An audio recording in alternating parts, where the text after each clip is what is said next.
என்டர்டைன்மெண்ட்டை மீறி இந்த சமூகத்துக்கு நம்மளால என்ன கொடுத்துட முடியும் அப்படின்றது தான் என்னுடைய பெரிய வாண்டிங்காக இருந்தது. இந்த சமூகம் என்னை ப்ரொடியூஸ் பண்ணியிருக்கு. இந்த சமூகத்திலேருந்து எனக்கு நிறைய கிடைச்சிருக்கு.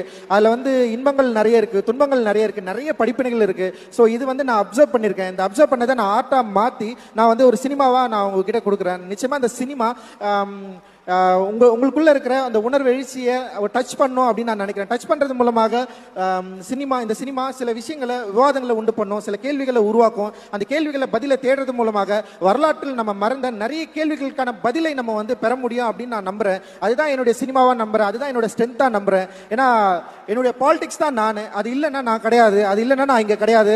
பாபா சாஹேப் அம்பேத்கருக்கு நான் பெரிய நன்றியை சொல்லிக்கிறேன். அவர் இல்லைன்னா நான் கிடையவே கிடையாது. அவர் தான் என்னை இவ்வளவு தூரம் நீ உன்னுடைய சமூகத்துக்காக உன்னுடைய மக்களுக்காக நீ பேசியே ஆகணும்னு சொல்லிட்டு என்ன புஷ் பண்ணி என்னை இந்த ஸ்டேஜில் நிற்க வச்சிருக்காரு. ஸோ அவருடைய வாய்ஸா, அவருடைய மாணவனா, அவருடைய சீடனா நான் தொடர்ந்து இயங்குவேன் அப்படின்றது தான் என்னுடைய